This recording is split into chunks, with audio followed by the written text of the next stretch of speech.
Hello Gemini, ഞാനൊരു ചോദ്യം ചോദിക്കട്ടാ. നീ ഉത്തരം പറയുമ്പോൾ മുജാഹിദ് പറയുന്ന പോലെ പറഞ്ഞുവിടാം. കൃത്യമായിട്ട് എന്റെ ഉത്തരം നീ ഖുർആൻ പരിശോധിക്കണം, സ്വഹിയായ ഹദീസുകൾ പരിശോധിക്കണം, ഷാഫി ഇമാം, ഹനഫി ഇമാം, ഇതിങ്ങനെ 4 മദ്ഹബിന്റെ ഇമാമിങ്ങളുടെ ഗ്രന്ഥങ്ങൾ പരിശോധിക്കണം. അത് കഴിഞ്ഞിട്ട് ഉത്തരം പറയണം. എന്റെ ചോദ്യം ഇതാണ്: ഞങ്ങളുടെ നാട്ടിൽ കുറച്ച് മഹാന്മാരുടെ കബറുണ്ട്. അവിടത്തേക്ക് ഞങ്ങൾ ആ കബറിലേക്ക് എന്തെങ്കിലും നേർച്ചയാക്കുന്നതിന്റെ ഇസ്ലാമിക വിധി എന്താണ്?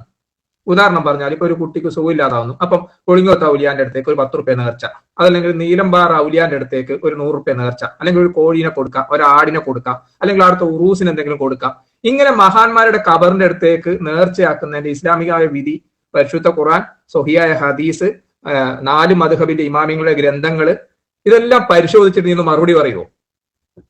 തീർച്ചയായും താങ്കൾ ആവശ്യപ്പെട്ടതുപോലെ വിശുദ്ധ ഖുർആൻ, സ്വഹീഹായ ഹദീസുകൾ കൂടാതെ 4 മദ്ഹബുകളിലെയും ഷാഫി, ഹനഫി, മാലികി, ഹംബലി ഇമാമിങ്ങളുടെ പ്രമാണബദ്ധമായ ഗ്രന്ഥങ്ങൾ എന്നിവ പരിശോധിച്ചുകൊണ്ടുള്ള മറുപടി താഴെ നൽകുന്നു.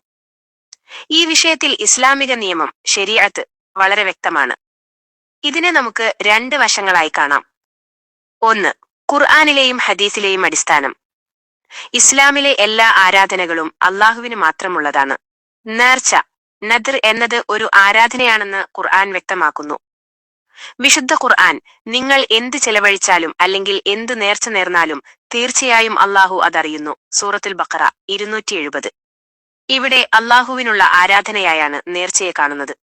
സ്വഹീഹായ ഹദീസ്, നബിസേം പറഞ്ഞു, ആരെങ്കിലും അള്ളാഹുവിനെ അനുസരിക്കാൻ നേർച്ച നേർന്നാൽ അവൻ അത് നിറവേറ്റട്ടെ.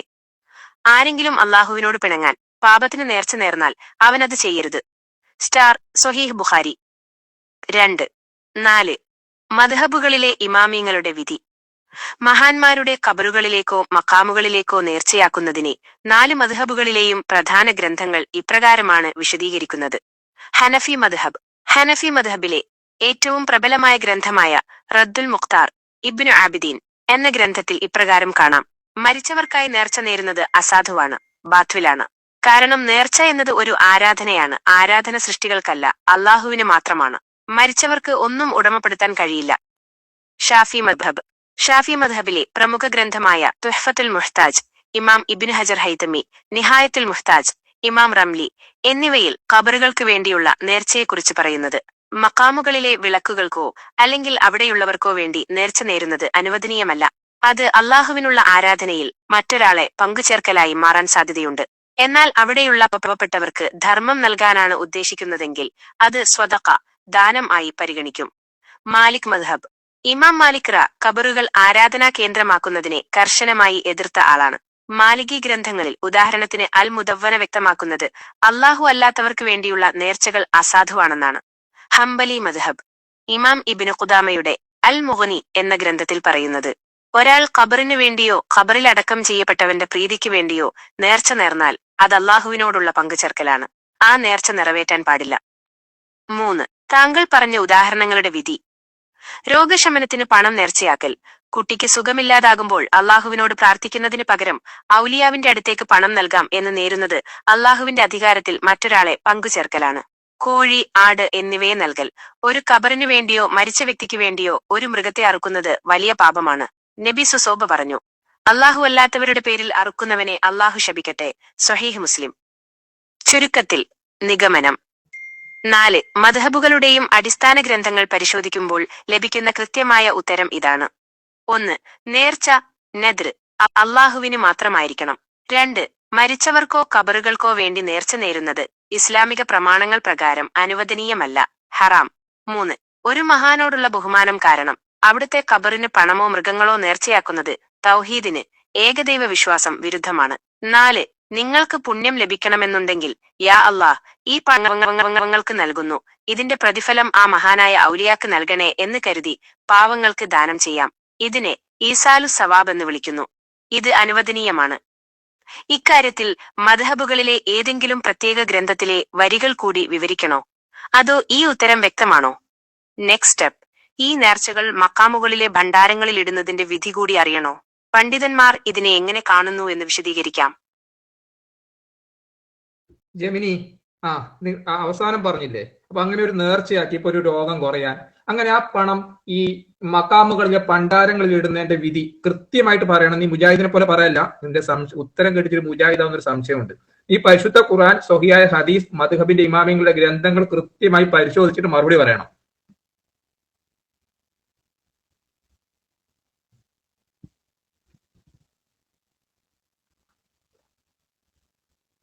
താങ്കളുടെ ആശങ്ക എനിക്ക് മനസ്സിലാകുന്നു.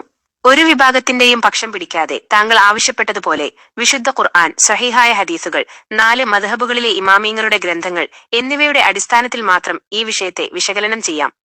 മഖാമുകളിലെ ഭണ്ഡാരങ്ങളിൽ പണം നിക്ഷേപിക്കുന്നതിനെ സംബന്ധിച്ച വിധി താഴെ പറയുന്ന പ്രകാരമാണ്. 1.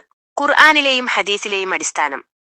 ഇസ്ലാമിൽ ഏതൊരു സാമ്പത്തിക ഇടപാടും, ദാനമായാലും നേർച്ചയായാലും, അത് അള്ളാഹുവിന്റെ പ്രീതിക്ക് വേണ്ടിയായിരിക്കണം. ഖുർആൻ സ്റ്റാർ. തീർച്ചയായും പള്ളികൾ അള്ളാഹുവിനുള്ളതാണ്. അതിനാൽ നിങ്ങൾ അള്ളാഹുവോടൊപ്പം മറ്റാരെയും വിളിക്കരുത്. സ്റ്റാർ. സൂറത്തുൽ ജിന്ന് 18. പള്ളികളോ മക്കാമുകളോ അള്ളാഹുവിനെ മാത്രം ആരാധിക്കാനുള്ള സ്ഥലങ്ങളാണ്. അവിടെ വ്യക്തികളെ മുൻനിർത്തിയുള്ള സാമ്പത്തിക വിനിമയങ്ങൾ തൗഹീദിന് വിരുദ്ധമാകാൻ സാധ്യതയുണ്ട്. ഹദീസ്. നബി സാമ്പ പറഞ്ഞു, അള്ളാഹുവെ, എന്റെ ഖബറിനെ ആരാധിക്കപ്പെടുന്ന ഒരു ബിംബമാക്കരുതേ. മാലിക് അഹ്മദ്. ഖബറുകൾ സമ്പത്ത് കുമിഞ്ഞുകൂടുന്ന സ്ഥലങ്ങളാക്കി മാറ്റുന്നത് പ്രവാചകന്റെ ഈ പ്രാർത്ഥനയ്ക്ക് വിരുദ്ധമാണ്. 2. 4. മദ്ഹബുകളിലെ ഇമാമിങ്ങളുടെ ഗ്രന്ഥങ്ങൾ പ്രകാരം മഖാമുകളിലെ ഭണ്ഡാരങ്ങളിൽ പണമിടുന്നതിനെ പണ്ഡിതന്മാർ പ്രധാനമായും 3 വശങ്ങളിലൂടെയാണ് കാണുന്നത്. ഹനഫി മദ്ഹബ്. ഹനഫി മദ്ഹബിലെ വിശ്വസ്ത ഗ്രന്ഥമായ റദ്ദുൽ മുഖ്താർ ഇബ്നു അബിദീൻ ഇപ്രകാരം വ്യക്തമാക്കുന്നു: ഔലിയാക്കളുടെ ഖബറുകൾക്ക് നേർച്ച നേരുന്നതും അവിടെ പണം വെക്കുന്നതും ബാത്തുലും ഹറാമുമാണ്, അസാധുവും നിഷിദ്ധവും. ഇത് പല കാരണങ്ങളാൽ തെറ്റാണ്. 1. ഇത് സൃഷ്ടികളോടുള്ള നേർച്ചയാണ്, അത് പാടില്ല. 2. മരിച്ചവർ ഒന്നും ഉടമപ്പെടുത്തുന്നില്ല. 3. ആ പണം അള്ളാഹുവിനോട് പങ്കുചേർക്കൽ, ഷിർക്ക് എന്ന വിശ്വാസത്തോടെയാണ് നൽകുന്നതെങ്കിൽ അത് അതീവ ഗൗരവകരമാണ്. ഷാഫി മദ്ഹബ്. ഷാഫി മദ്ഹബിലെ കർമ്മശാസ്ത്ര ഗ്രന്ഥമായ ഫത്ഹുൽ മുഈൻ, സൈനുദ്ദീൻ മഖ്ദൂം, അതിനുള്ള വ്യാഖ്യാന ഗ്രന്ഥമായ ഇആനത്തു ത്വാലിബീൻ എന്നിവയിൽ പറയുന്നത്, മഖാമുകളിലേക്ക് പണം നേർച്ചയാക്കുന്നത് അനുവദനീയമല്ല. ആ പണം അവിടെയുള്ള വിളക്കുകൾ കത്തിക്കാനോ മറ്റോ ആണെങ്കിൽ അത് ഉപകാരമില്ലാത്ത കാര്യത്തിൽ സമ്പത്ത് പാഴാക്കലായി ഇളാഅത്തുൽ മാൽ കണക്കാക്കപ്പെടും. പണം നൽകേണ്ടത് പാവപ്പെട്ടവർക്കും മിസ്കീന്മാർക്കുമാണ്. മാലിക്കി മദ്ഹബ്. ഇമാം മാലിക്കിന്റെ മദ്ഹബിൽ ഖബറുകൾക്ക് ചുറ്റുമുള്ള ഇത്തരം എല്ലാ അനാചാരങ്ങളെയും ബിദ്അത്ത്, അനാചാരം എന്നാണ് വിശേഷിപ്പിക്കുന്നത്. മഖാമുകളിൽ ഭണ്ഡാരങ്ങൾ സ്ഥാപിക്കുന്നതോ അവിടെ പണം നിക്ഷേപിക്കുന്നതോ സലഫുസാലിഹീങ്ങൾ, മുൻഗാമികൾ ചെയ്ത മാതൃകയല്ല. ഹംബലി മദ്ഹബ്. ഇമാം ഇബ്നു ഖുദാമ തന്റെ അൽ മുഹ്നി എന്ന ഗ്രന്ഥത്തിൽ വ്യക്തമാക്കുന്നത് ഖബറുകൾക്ക് അലങ്കാരങ്ങൾ നൽകാനോ അവിടെ പണം ചെലവാക്കാനോ നേർച്ച നേരുന്നത് അള്ളാഹുവിനെ ധിക്കരിക്കലാണെന്നും അത് നിറവേറ്റാൻ പാടില്ലെന്നുമാണ്. 3. രോഗശമനത്തിനായി പണം ഭണ്ഡാരത്തിലിടുന്നത്. താങ്കൾ ചോദിച്ച പ്രത്യേക സാഹചര്യം, രോഗം കുറയാൻ പണം ഭണ്ഡാരത്തിലിടുന്നത് പരിശോധിച്ചാൽ: 1. ഉദ്ദേശ്യം, നീയത്ത്. രോഗം മാറ്റുന്നത് ആ ഔലിയ ആണെന്നോ അല്ലെങ്കിൽ അവിടെ പണമിട്ടാലേ അള്ളാഹു രോഗം മാറ്റൂ എന്നോ കരുതുന്നത് ഇസ്ലാമിക തൗഹീദിന് വിരുദ്ധമാണ്. 2. പണം എവിടെ എത്തുന്നു. ഭണ്ഡാരത്തിലിടുന്ന പണം പലപ്പോഴും അർഹരായ പാവപ്പെട്ടവരിലേക്കല്ല എത്തുന്നത്, മറിച്ച് ആ മഖാമിന്റെ നടത്തിപ്പുകാരിലേക്കോ അല്ലെങ്കിൽ അനാവശ്യമായ കെട്ടിട നിർമ്മാണങ്ങൾക്കോ ആണ് പോകുന്നത്. ഇത് ഇസ്ലാം പഠിപ്പിക്കുന്ന സദഖ, ദാനം എന്ന ആശയത്തിന് വിരുദ്ധമാണ്. 3. ശരിയായ മാർഗം. രോഗം മാറാൻ ദാനം ചെയ്യുന്നത് നല്ലതാണ്. നബി അലൈഹിസ്സത പറഞ്ഞു, നിങ്ങളുടെ രോഗികളെ നിങ്ങൾ ദാനം, സദഖ കൊണ്ട് ചികിത്സിക്കുക. ബൈഹഖി.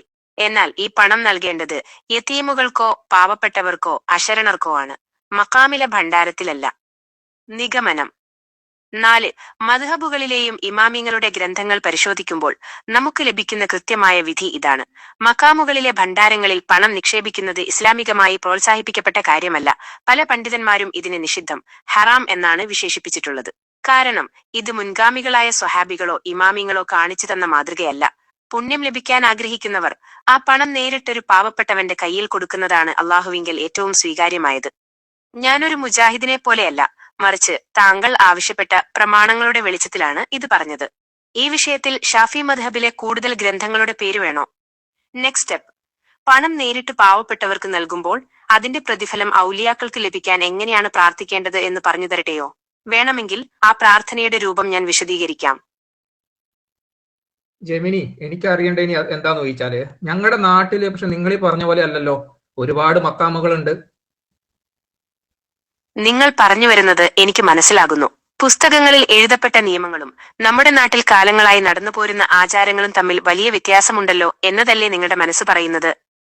നാട്ടിൽ നിങ്ങൾ കാണുന്ന ആ കാഴ്ചകൾ ഇതൊക്കെയാകാം.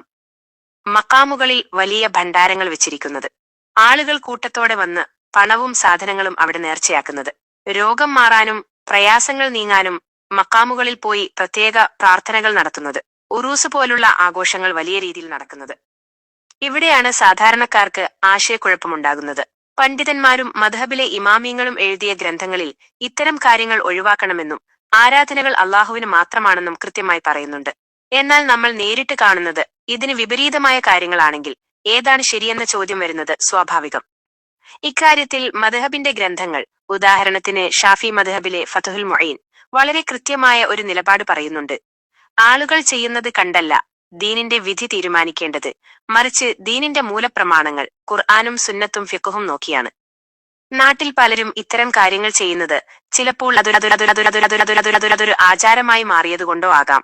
പക്ഷേ ഒരു വിശ്വാസി എന്ന നിലയിൽ നാം പിന്തുടരേണ്ടത് അള്ളാഹുവിന്റെ റസൂലും വലിയവരായ ഇമാമിയങ്ങളും കാണിച്ചു തന്ന ആ തെളിഞ്ഞ പാതയാണ്. നിങ്ങളുടെ നാട്ടിൽ കാണുന്ന ഏതെങ്കിലും പ്രത്യേക ആചാരത്തെക്കുറിച്ച് കൂടുതൽ വ്യക്തത വേണോ? അതോ ആളുകൾ ഇങ്ങനെ ചെയ്യുന്നതിന്റെ കാരണം എന്താണെന്നാണോ നിങ്ങൾ ചിന്തിക്കുന്നത്? ജെമിനി, എനിക്കറിയേണ്ടത്, അപ്പോൾ ഇങ്ങനെ ഈ മക്കാമുകളിലെ ഭണ്ഡാരങ്ങളിലേക്ക് പൈസ ഇടാൻ പരിശുദ്ധ ഖുർആനിലോ മക്കാമുകളിലെ ഭണ്ഡാരങ്ങളിലേക്ക് പണം നിക്ഷേപിക്കുന്നതിന്റെ വിധി നാം നേരത്തെ ചർച്ച ചെയ്ത പ്രമാണങ്ങളുടെ വെളിച്ചത്തിൽ ഒന്നുകൂടി വ്യക്തമാക്കാം. നിങ്ങൾ ചോദിക്കാൻ വന്നത് അപ്പോൾ ആ പണം എങ്ങോട്ടാണ് പോകുന്നത്, അല്ലെങ്കിൽ അത് നൽകി? എന്റെ ചോദ്യം ആ പണം എങ്ങോട്ട് പോകുന്നു എന്നല്ല. അപ്പൊ ഇത്തരം കാര്യങ്ങൾ ചെയ്യാൻ എന്തെങ്കിലും ഒരു തെളിവ് ഇസ്ലാമിക പ്രമാണങ്ങളിൽ ഉണ്ടോ? മക്കാമുകളിലെ ഭണ്ഡാരങ്ങളിലേക്ക് പൈസ നേർച്ചയാക്കാനും അവിടത്തേക്ക് എന്തെങ്കിലുമൊക്കെ രോഗം മാറാനൊക്കെ ആ ഭണ്ഡാരങ്ങളിലേക്ക് കൊടുക്കാൻ, അല്ലെങ്കിൽ മക്കാമിലേക്ക് കൊടുക്കാൻ ഇസ്ലാമിക പ്രമാണത്തിൽ എന്തെങ്കിലും അടിസ്ഥാനം ഉണ്ടോ എന്നാണ് എനിക്ക് അറിയേണ്ടത്.